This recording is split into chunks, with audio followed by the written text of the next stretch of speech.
We are Össur Academy, bringing you virtual learning direct to your desktop or mobile device, wherever you are and whenever you need it. We believe in the value of appropriate and relevant clinical education and have a wide range of learning formats specifically for you. Whether this is for your own CPD, product insight and awareness, or detailed training relevant to your own clinical needs, we provide a huge range of remote learning opportunities specifically tailored to you. We bring together key opinion leaders sharing insights into orthopaedic and prosthetic clinical pathways, our own clinical and professional sales teams offering you detailed product insight and evidence-based education, large-scale secure webinars professionally managed with multimedia content, virtual fittings and user demonstrations offering remote interactive support to colleagues and customers in their own workplace, pre-requested one-to-one virtual meetings with our clinical teams providing real-time diagnostics and support, open meetings allowing for multi-site interaction and knowledge sharing. Contact us now to arrange your own virtual training and education meeting, and visit our website to browse our back catalogue of webinars and other online education events. We are Össur Academy, providing your educational needs.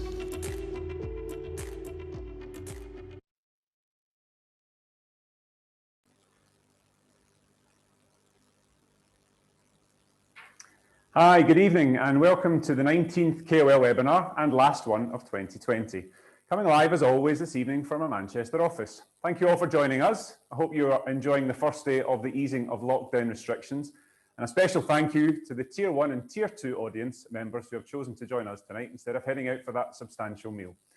Big thanks to Mr. Amit Kumar for joining us. So if you'd like to say hi, Mr. Kumar. Good evening, everybody. Thank you for joining us. Thanks for doing this evening, Mr. Kumar. Mr. Kumar is going to give a real insight into a very unique topic and his experience around diagnosis and treatment of symptoms and conditions that you may not always be on the lookout for. Once again, we have a few hundred people in the audience tonight from all over the UK. So to get things started, as always, I'll just go through the housekeeping rules for those who are not familiar or have not been with an Össur webinar before. So if you have used Zoom in the past, and I'm sure you have over the last 6-7 months, please put your questions in the Q&A function, trying to make this session as interactive as possible. If you do have any other queries or questions for us, please do put them in the chat function, but any questions for Mr. Kumar in the Q&A. The session is recorded and will be posted on the Össur UK and Össur Academy YouTube channel within the 24 to 48 hour period. You'll also receive an e-certificate for your attendance this evening, again, within 24 to 48 hours. And that also includes a follow-up questionnaire. So please do put that, any ideas, if you'd like, for any new webinars for 2021. So just to get things started, we're going to ask who is in the audience this evening. So a quick poll, if you could just put in what is your role. So Mr. Kumar has an idea of the audience for this evening. So are you a consultant, registrar or doctor, physiotherapist, orthotist, occupational therapist, sports therapist, podiatrist or other? So I'll give you 5-10 seconds just to get that in. It gives Mr. Kumar a good understanding of who is in the audience this evening. So we'll finish that. So we have 9% consultant, registrar or doctors. As always, the majority of the audience is physiotherapists at 59%, 10% orthotists, a couple of podiatrists, 3%, and 19% other. So maybe in that follow-up questionnaire, you could put in what your role is and we'll add it to the list for next time. So apologies for not including you into that one. So just to get things started, I'll pass you over to Mr. Kumar. Mr. Kumar is a consultant orthopaedic surgeon at Manchester University Hospital NHS Foundation Trust with a specialist interest in musculoskeletal oncology, in particular soft tissue sarcomas. He is the current Clinical Director of Sarcoma for Greater Manchester and the Cancer Pathway. He qualified at the Royal Free and University College London Medical School in 2003 and undertook his early surgical training in the Northwest. His specialist postgraduate training in trauma and orthopaedics was in East Midlands South TNO rotation. He then completed fellowships in lower limb arthroplasty and sarcoma in Leicester, Nottingham and Wrightington hospitals. So to get things started, I'll pass over to Mr. Kumar. He's got a couple of polls to start, and thank you for joining us. Thank you, everybody. Right, we're going to crack on with the presentation. So thanks for the introduction, and thank you all for joining us this evening. I hope you really find this useful. And we will commence with the usual introduction to what COVID is. We all know what COVID is, and essentially we've all been there. I think if you've had your head buried in the sand today or busy at work, then we all know that essentially we've hopefully got a saviour in light. So that's the good news and light at the end of the tunnel. So you're all probably very familiar with these knee conditions. Essentially, they are very commonplace in all of our practice, from soft tissue injuries to cartilage injuries, arthritic problems, traumatic, non-traumatic, even some pediatric and emergency problems. And this will probably form the mainstay of a lot of your practice, particularly when you're seeing patients in your clinic, in your physiotherapy practice, or even in your foot and ankle clinic. And I want you to sort of think about, well, you sort of get a patient and you think, well, actually, I'm not really sure what to do now. And what else, are we going to do with, a patient who's lying in front of me and it doesn't really fit into any of those groups of patients. So this talk is not about the knee conditions which you commonly see and you're probably all well versed about, and it's not an instructional lecture. But it's really there because I felt that there was a gap in knowledge in sort of a lot of clinicians in all different types of practice in my city and across the country. And certainly, it's all about raising awareness of what we're going to talk about tonight. So really this talk is based on a talk which I've delivered across Greater Manchester, and I continue to do so, modified for tonight, referral and assessment for soft tissue and bone sarcomas. And as per introduction, these are my disclaimers. I'm a consultant orthopaedic and oncological surgeon. I'll explain to you why an orthopaedic surgeon does them. I'm also part of the Greater Manchester and Össur Sarcoma Service, and through my clinical leadership with sarcoma and the metastatic bone disease unit, I'm also affiliated with the societies at the bottom. And really the aim of this talk is, as I mentioned, is to increase awareness, but also enable you to have a framework to appropriately manage a patient with a concerning lump or a suspected bone tumour. That's it. Our objectives is to discuss a bit about the background, symptoms and signs. We'll try and have some information on how to assess these patients and what to do with them initially, and the referral criteria. You must read the NICE guidelines, certainly amongst a few doctors amongst us, but it's certainly familiar to know what our local guidelines say. Familiarity with your 2-week wait referral form. And Sarcoma UK, our bone and soft tissue charity, along with bone cancer research, I've got wonderful information for both patients and clinicians, which makes it really easy to understand. So we're going to start with a question. Right, so we just have a poll that's just popping up now. So have you ever come across a joint problem or been unsure of the diagnosis? It's just a simple yes and no.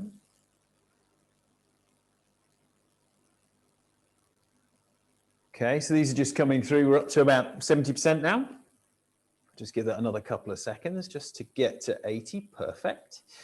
And I'll just share those results. So you can see it's pretty conclusive. 97% have come across a joint problem and been unsure of the diagnosis. So there is a significant proportion. Okay, and there's a couple of other questions which we're just going to launch as we go through. So do you feel comfortable managing a patient with a soft tissue lump? Yes, no, and unsure. So there's quite a few polls initially just to give you a feel of what we're going to cover in this session. So this is one of 4. So we're up to about 80% there. So I'm just going to share that here. So 24% saying yes, they do feel comfortable in managing a patient with a soft tissue lump. 37% say no, and then a slightly larger proportion at 39 say that they're unsure. Yeah. Okay, on to the next one. Have you ever come across sarcoma, and do you know what it is? Yes, no, and not sure.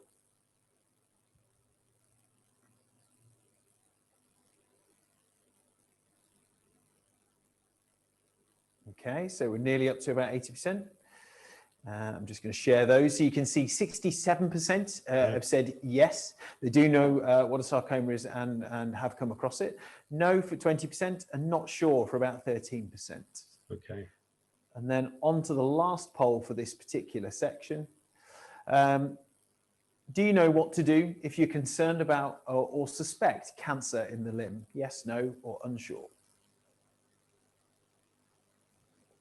So you guys are pretty quick on the polls today. So we're nearly up to 80% already, and it's only been up 15 seconds. So I'm going to stop there, just over 80%, and share those results. So 78% say that they know what to do if they're concerned or suspect cancer in a limb. 8% say no, and 13% are unsure. Okay. So, right. Super. Okay. So that gives us a flavour as to, where we need to direct, and I'm glad to know that a lot of people have come across sarcoma. And really, these are the presenting findings which you may come across, that there's no hard and fast rules, but, a patient coming in with knee pain, and I know we're focusing on knees today, but it can be any joint. Certainly they may present with trauma, which is common in our practice, but associated swelling. And there are lots of different causes of swelling. So what we need to ascertain is this a soft tissue swelling? Is it a joint effusion, particularly around the knee? Or is there some associated hard bony swelling? And I think in the history, the duration, is this an acute, oh, well, I've twisted whilst playing football and I've got a swollen knee? Or is it something, well, this has been going on for 6 months and, there's no precipitating trauma. So that's important.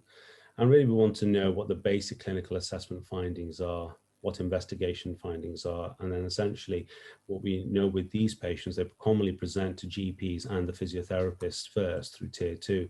And, essentially this is one of the reasons why we're doing this, because we want to get these patients into us as soon as we feasibly can. So one of the pitfalls with patients along these pathways, and the biggest cause of litigation, is delayed referral. And we'll see a few cases of that later.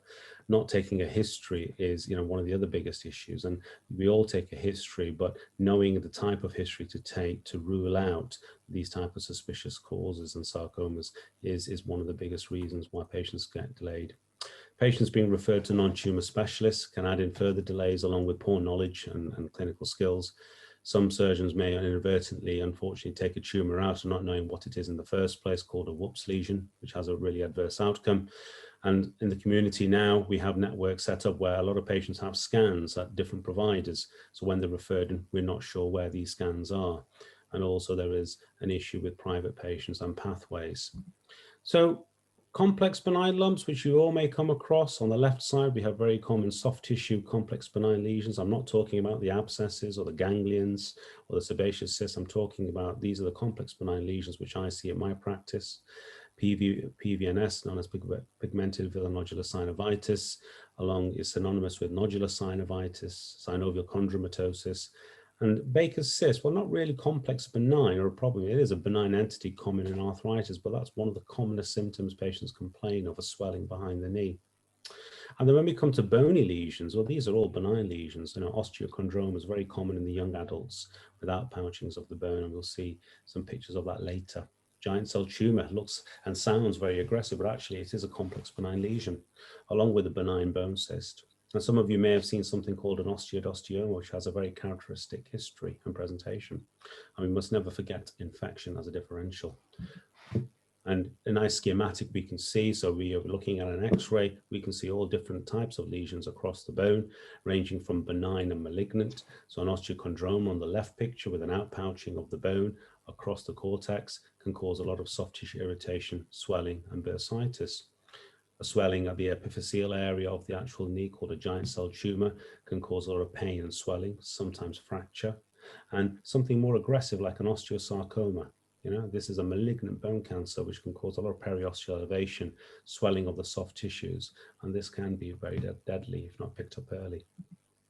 So what is sarcoma? A lot of you do know what it is, but just to go through it, this is a very rare type of cancer arising from any cell which produces any soft tissue, connective tissue in your body. It can be either in the soft tissue, so present as a lump, either as a bone origin, so therefore cause a bony swelling, or it can be gastrointestinal, so somewhere where you don't necessarily see. There's only 1% of all primary cancers, and that's why it's so rare. And it usually presents in our practice as a diagnosis of exclusion or on a histopathological finding, or they're referred in because the imaging findings are not very classically benign or something common. We know from Cancer Research UK, why an orthopaedic surgeon does them is because a majority of them are on the limbs, whether it be upper limb or lower limb. My abdominal surgeons assist with the retroperitoneal and the gastrointestinal tract, along with the head and neck surgeons and the gynecological surgeons. The recent data shows there's only about 5,000 cases picked up in the last year or two, and it's not that the incidents are getting higher, it's just that we're now increasing awareness that these are being picked up earlier, and we're actually got a better data collection. The next point is unfortunate, but it's key. The survival rate of these patients is not great. Rather than saying give years, it's supposed to be 5 years, so apologies for the error, but it's 51% at 5 years. So that can be quite harrowing for the patient when we know that the primary tumor groups, their prognosis is excellent. But now, if you have a sarcoma, well, there's a 50% chance at 5 years of mortality. Can be quite troublesome. And only 1 in 4 doctors may be able to diagnose a sarcoma. So, unfortunately, GPs don't see this very often, but they'll see lots of different lumps and swellings. It can present in different age groups, very bimodal. In the young adults, we worry about the aggressive bone tumors. A lot of the soft tissue lumps and other type of bone tumors present in the older age groups. In children, it is rare, but particularly Ewing sarcoma, we do need to look out for. There's no particular cause for this, and hopefully the Genome Project and the 100K genetic screening will help us in the next lifetime identify which patients are at risk. But there are some associations as listed there, but not exclusively. 50% of them are on the extremity, as I mentioned, and that's why an orthopedic surgeon does them. But there are other surgeons who assist with, as I mentioned, in other body areas. The World Health Organization has reclassified them. It's nothing for you to worry about too much, but the histopathologists get quite excited, particularly as there's more than 100 subtypes, and the management can vary across them all, particularly if we're involving other oncological treatments. So any cell line producing vessels, muscle, nerve, bone, it can all cause a sarcoma. The commonest sarcomas we do see, and these are all malignant aggressive tumors. On the left are the soft tissue sarcomas. So the commonest ones are the liposarcomas, along with the angiosarcs and the synovial sarcomas. But you can also have malignant cancers of the nerve, particularly neurofibromatosis patients. In the bone side, on the right column, those are the 4 big hitters, essentially Ewing's in the younger age group, osteosarcomas in the younger adult, chondrosarcomas more towards the elder age group, and chordomas in the spine. Don't forget metastatic bone disease. I need to put that in there, but essentially that's how sometimes patients will present with an odd bone lesion. It's actually metastases rather than a primary bone lesion. So that needs to be put in your differential also. So this is what we're talking about. You can see a schematic diagram. Why are we talking about the knee? Well, a swelling around the bone, whether it be malignant or benign, can occur anywhere near any joint and cause referred pain. And if you look at an X-ray like this, and you get this in a trauma meeting or as a GP report, or certainly an RMDT, you're starting to figure out, well, is it an osteochondroma at the side? Is it something more aggressive? Or is it something which is a lot more benign? So they do pose a big diagnostic challenge. And with all presented with knee pain or joint pain, then essentially they do need to be taken seriously. So how do you approach a patient with any lump? Well, really in the history, you want to be asking how long have they had it for? Is it painful? Is it getting bigger? And bigger than 5 centimeters. So we'll talk about, how big 5 centimeters is. I like to know if they've had previous surgery or any radiotherapy, and whether or not it's improving with conservative treatment. So whether, for example, physiotherapy treatment has improved their symptoms or not.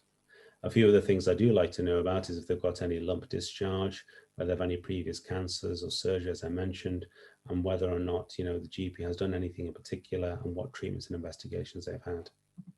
So how big is 5 centimeters? So if you get your common bank card out, the shortest side of it, the width of it, usually is about 5 centimeters. So that's a really easy way, particularly in lockdown and remote consultations, to decipher how big these lumps are. And they're the ones we would be quite worried about, even though lumps can present aggressively when they're quite small. Symptoms and signs to look out for. Well, you want to ask about pain, stiffness, particularly if it's across the joint, their weight-bearing status.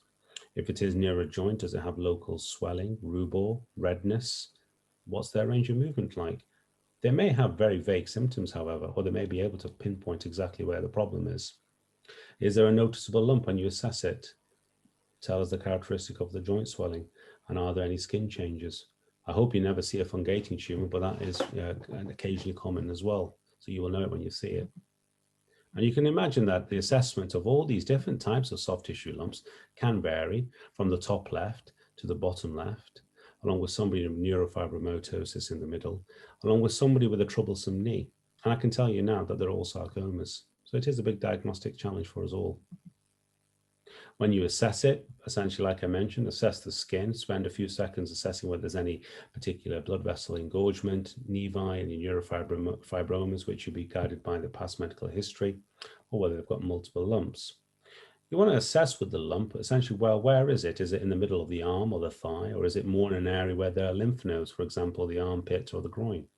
Is the lump soft? So essentially, in common public language, is it soft, squidgy? Is it really hard or semi-solid? Can you actually move it, or is it quite adherent to the deeper structures? If you get two pence pieces together, that's another 5 centimeters. So again, that's what I sometimes say to patients on the phone. How big is this lump? And again, pain, joint function, and neurological symptoms is particularly important. The basic investigations we would expect either the GPs or other doctors, certainly if you yourselves can arrange it, would be an ultrasound for a soft tissue and an X-ray for the bony lesions. We would then commence an MRI, such as a tumor protocol sequence with contrast, and a chest X-ray to ensure it hasn't spread if we're really suspecting sarcoma.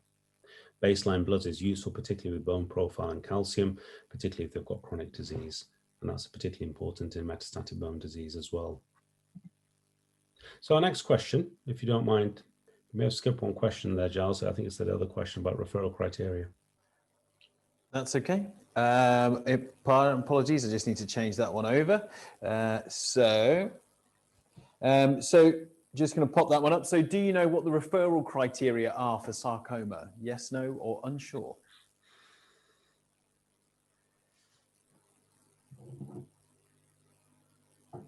So these just coming through, we're up to about 75%.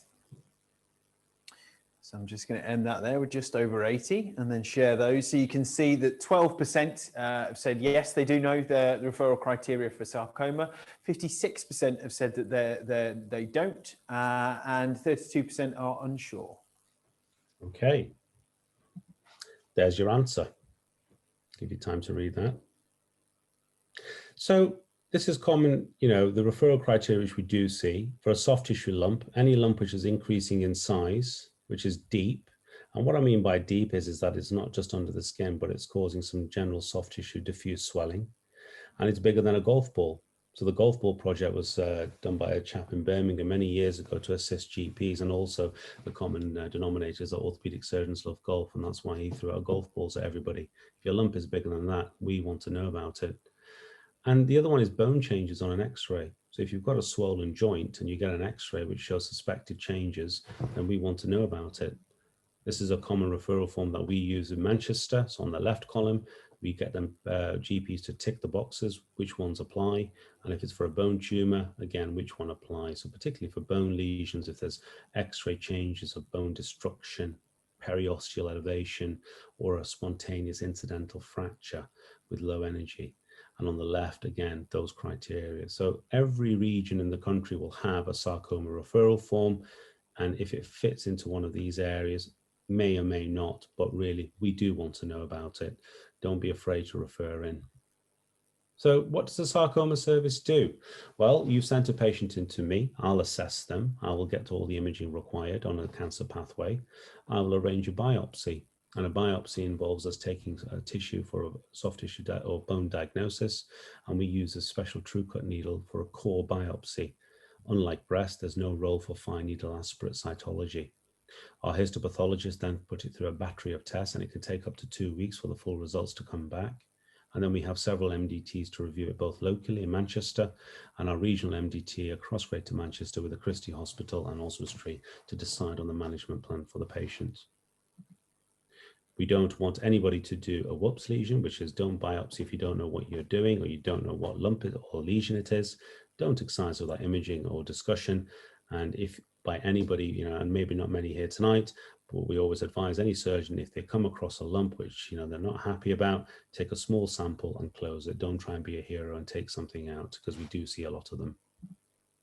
Treatment, well, the principles of treatment is I'll either remove the lump marginally, particularly if it's a complex benign, or maybe if I can't, if it's sat on the sciatic nerve and we want to preserve it.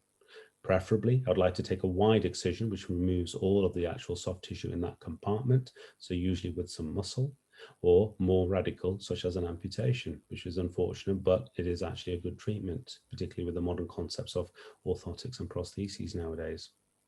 There may be involvement of pre and post-op radiotherapy by our oncologists, and particularly in the osteosarcomas and the Ewings, the role of chemotherapy to reduce the aggressiveness of the lesion. Unfortunately, we don't always beat the clock, and some patients are non-treatable, and therefore palliative treatment is sometimes required.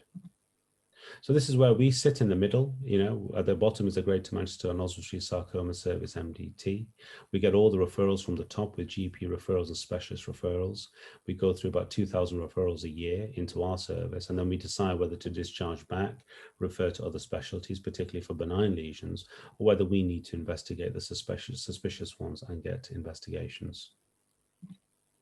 So really, if you've got a lump, what do I want you to do with it? Take a simple history, particularly if it's getting bigger and painful, assess it. If you're not happy, refer it in. The worst thing we can do is step it down or reject it. Apologies if our colleagues are not very forthcoming, but certainly it warrants a discussion in the best interest of the patient. Always discuss it if you're concerned, and unfortunately it's not a pathway for something which you're not sure about, an unknown malignancy, such as a primary, or to get seen quicker, because we do get, oh dear doctor, weight loss, B symptoms, not sure, vague symptoms, please sort out. So just to remind you, the 2 red points are the main referral criteria: any lump increasing in size, getting bigger than 5 centimeters, if it's deep to the deep fascia and painful. I do want to know if there's bone changes on a bone lesion as well for the x-ray, so bear that in mind. What should be done? They should have an urgent ultrasound scan if anybody can arrange that for a soft tissue lump, or an urgent x-ray if it can be arranged for a bone lesion. Otherwise, we will do the rest, and it shouldn't delay referral. Where to refer? Well, there's 15 centres across the country. Some of you may be close to one. Know where your local centre is. There will be pathways and there'll be a way to refer into them. We're based in the middle in Manchester, currently in Tier 3. And then we have our local soft tissue units in Liverpool, Leeds and Sheffield, but also we do our bone tumours.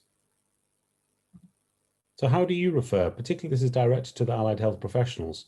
And this is what I say to my physios in Manchester, because you may not have access to it. And all I ask you to do is maybe say something like this to the doctor if you want to have a read of that for a few seconds.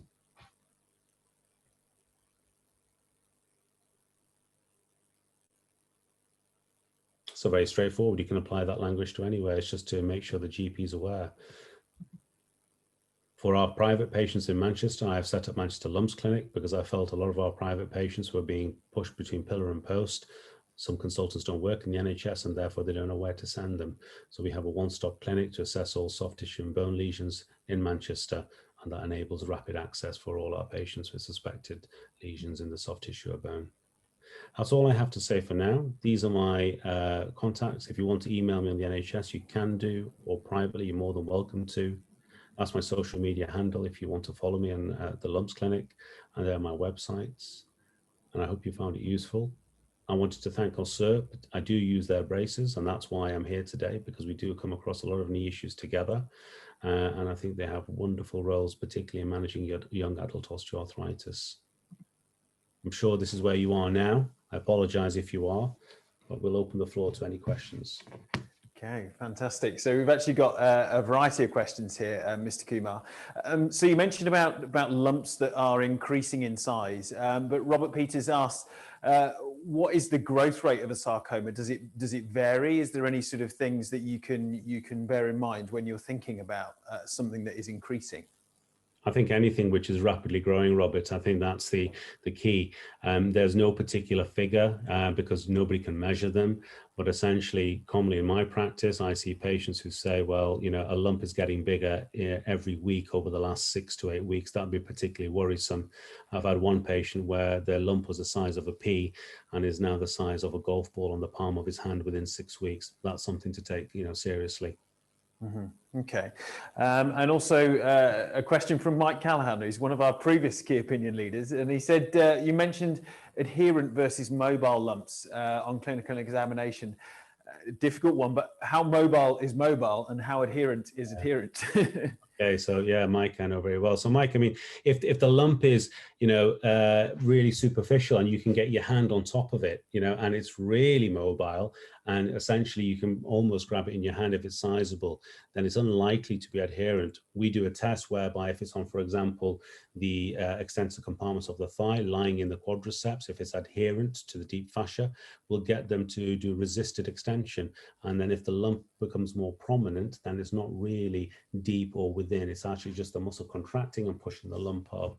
So, mobile means very mobile. Okay. And do you have any particular thoughts? You mentioned about virtual consultation and the sort of in current times, any particular thoughts or tips with regard to mobile sort of virtual consultations of these types of patients? Yeah, I mean, so we're doing it week in, week out now with COVID and the pressures. Essentially, it's the same principles, taking the same history, questions, asking what's been done. We do have the privilege of some images, and essentially, if it doesn't look benign on the images, and we put it through the MDT, then we will invite them for a face-to-face assessment. And, if we have something which is approaching more than 5 centimeters, we don't waste time. We put everybody through an MRI scanner, which sounds a bit barbaric, but actually it gets these patients off the pathway very quickly. Mm-hmm. Okay. And Sinead Mead's asking, what's the survival rate of a soft tissue sarcoma for patients with early diagnosis and early excision? You mentioned about a 5-year survival rate, but... So the quoted figure, Sinead, is actually 50% at 5 years, but the earlier you get them and the earlier you excise them, so a lot of the mortality outcomes depends on the staging and the grading. So if I excise a golf ball low-grade tumor, which has been picked up really early with no spread, then we're certainly looking more than 10 years. And we do keep them under surveillance for 10 years, and we have lots of patients who are surviving more than 10 years. But the patients who have very large tumors, so the Greater Manchester sarcoma is the size of a rugby ball, which is high grade, hasn't spread, but the elderly don't necessarily survive as long. So it does vary. And again, one of the issues is why we can't quote that data is because the data collection has been so poor across the country for some time. And only now we're starting to get data to understand how these behave so we can quote accurate figures to the patients. Okay, fantastic. I believe you had some case studies. So if anyone has any particular questions, we can perhaps go through those, and those can come through. So thank you for answering all of those so far. So if we're able to just go to those, your camera's just popped off for 1 second there. Right. So what we will do is now we'll try and go through some cases. Just bear with me. Gone right to the beginning, just bear with me. No problems. Feel free, anyone in the audience, to pop any questions in there. We do try and get through as many as we can. There's often quite a lot, so it can be difficult.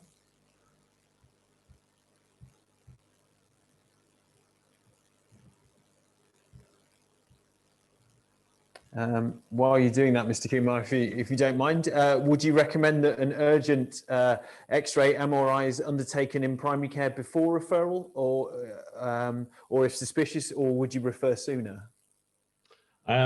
It shouldn't delay referral. So, the quicker we can get it done, the better. If it fits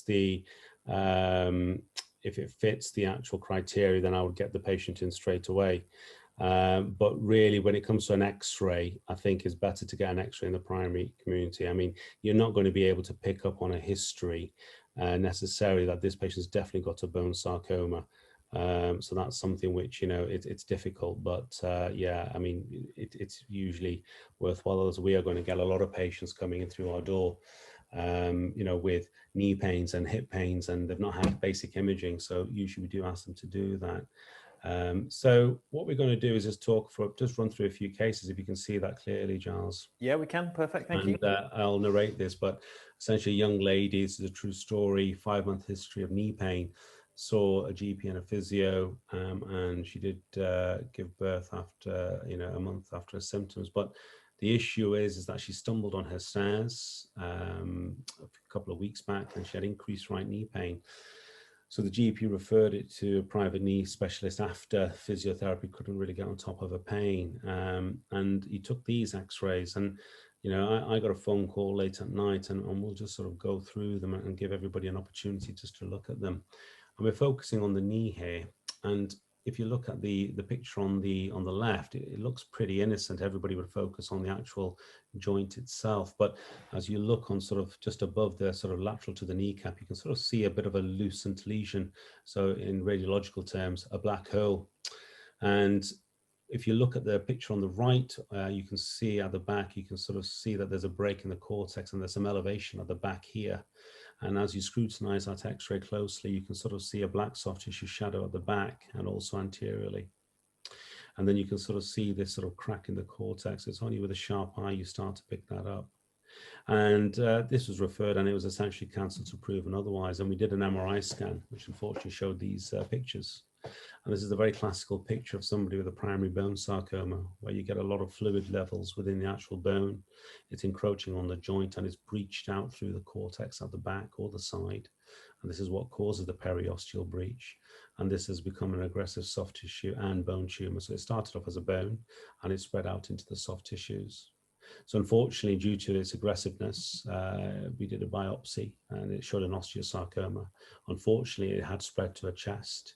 And subsequently, the only way to salvage this was to do an above knee amputation and then offer her chemotherapy. Unfortunately, excuse me, she is still alive, but essentially the history and the key there is effectively the history. This is a very atypical history. 29-year-old stumbling on stairs. Yes, they can get a ligament injury, but really if she's had it for 5 months, I'm not too sure that would be a typical soft tissue injury, but I accept sometimes you can get meniscal tears or ligament sprains which don't settle.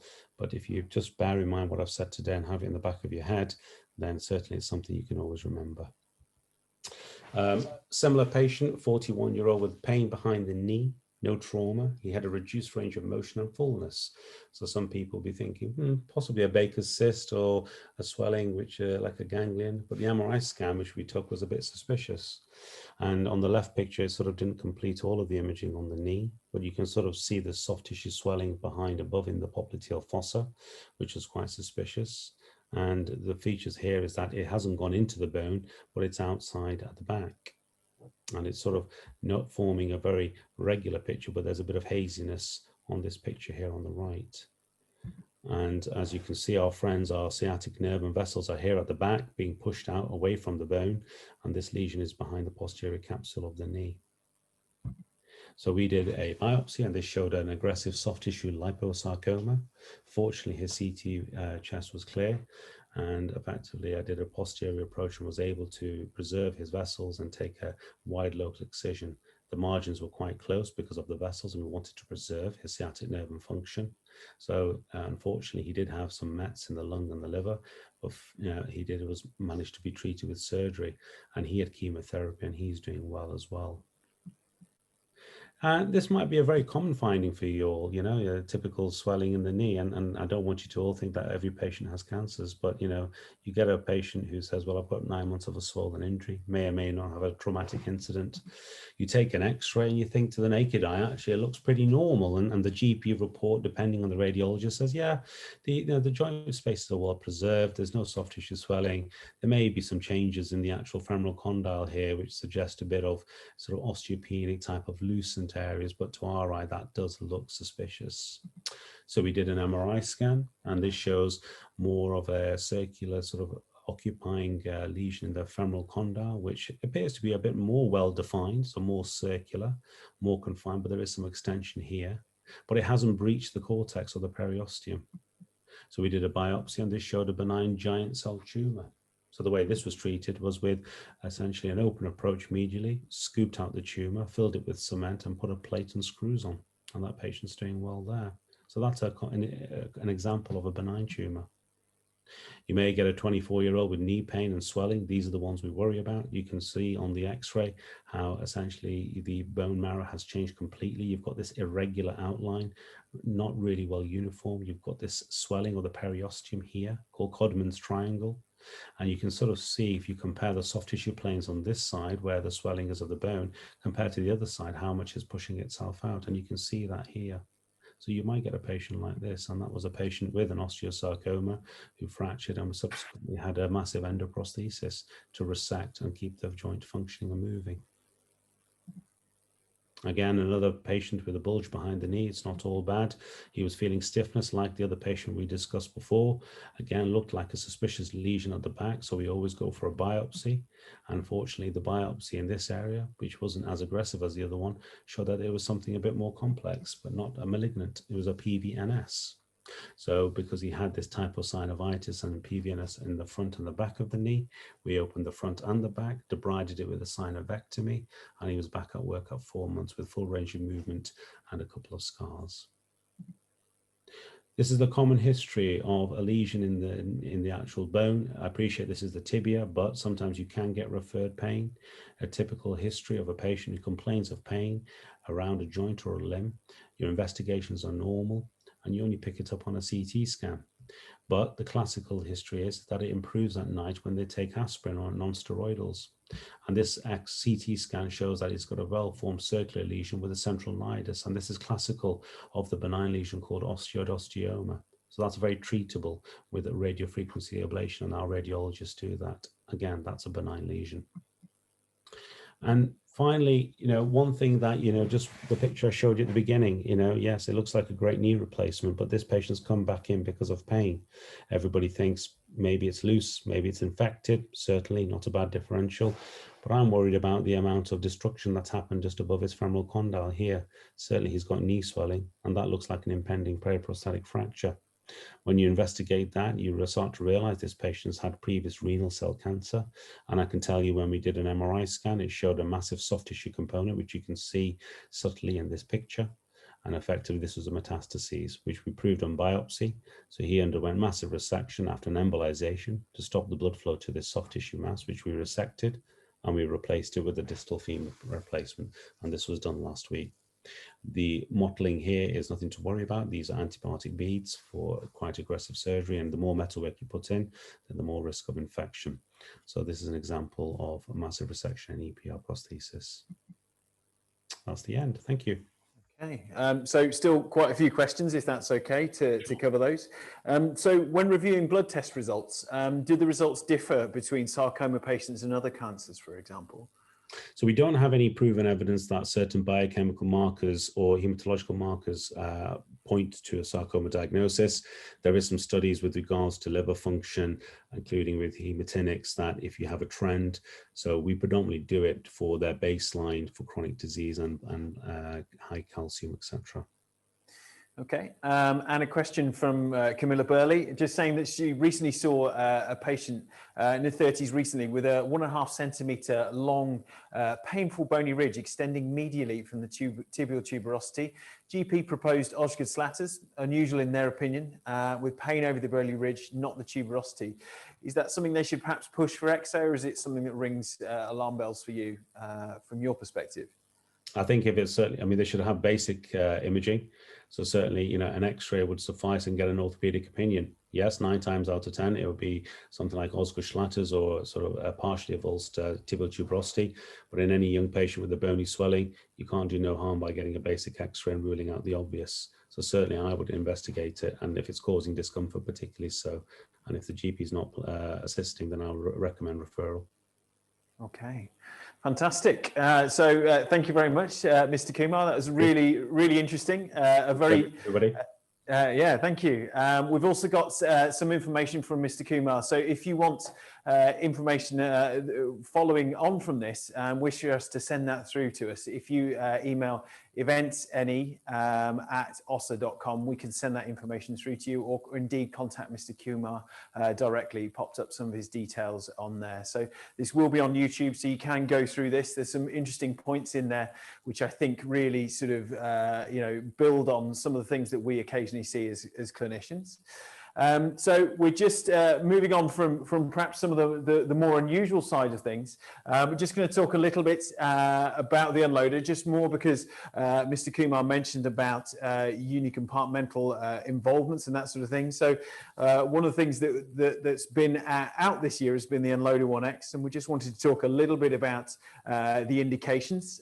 So moderate to severe unicompartmental osteoarthritis and also degenerative meniscal tears, but also unicompartmental conditions requiring load reduction, such as articular cartilage defect repair, avascular necrosis, and tibial plateau fractures as well. So I'm just going to talk a little bit about the brace itself, and then pass on to my colleague Stuart. So just going to pop over to the other view. So we have an unloader here. So just wanted to cover a few of the different sort of features on here. So you can see there are various different yellow touch points on the brace itself.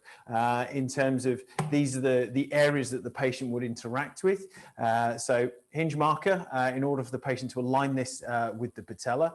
And then also on these clips, these are marked with yellow and blue markers in order to make it much easier and quicker for the patient to apply. Equally, they can adjust the smart dosing sections again with the yellow marker in order to increase or decrease the unloading dependent on their needs. So just a very quick overview of a brace suitable for unicompartmental conditions requiring unloading. So 3-point pressure. So in this case, a medial brace applying a lateral force on either of the two shells, and then a medially directed force with the two DFS straps. So I'm going to pass over to Stuart, and he's just going to talk you through some of the current status within the UK. Thank you, Giles, and thank you, Amit. Just a very quick couple of minutes just to give you an idea of what's happening out there within the public and private sector at the moment. The Unloader 1 now has been used within the NHS for probably the last 10 to 12 years, and has been quite instrumental in developing pathways within both primary and also secondary care for the conservative management of osteoarthritis, but also any other knee conditions that require offloading. And that's probably more prevalent now in the last 12 months that we've had COVID around, that we can see that patients are being treated earlier with conservative management if surgery is not available. And so much so, Mike Callahan, one of our previous KOLs who's on this evening, quite nicely timed that he's on this evening, the NHS are actually funding £1.5 million into the PROP OA trial, which Mike Callahan is part of. And what they're looking at is 440 patients, treating 220 with physio, but also 220 with physio and also with the unloader brace, to look at them over a 12-month period to see what the outcomes are. So myself and Giles have been quite privileged to work with Mike Callahan and also the team at Keele University, which is the Centre of Arthritis Research UK, working on that project. And it started at the beginning of the year, obviously put on hold due to the current circumstances, but hopefully starting up soon again, and hoping to get results from that in 2022, 2023. But if you do have patients within the NHS who you feel are suitable for conservative management, the NHS do fund the Unloader 1 in several hospitals and hundreds of hospitals around the country. On the private side, we've been quite lucky to have an association with AXA Health. So if you do have any AXA Health members who are suffering from osteoarthritis or any knee condition that requires offloading, they can now get that Unloader 1 brace through their AXA Health policy.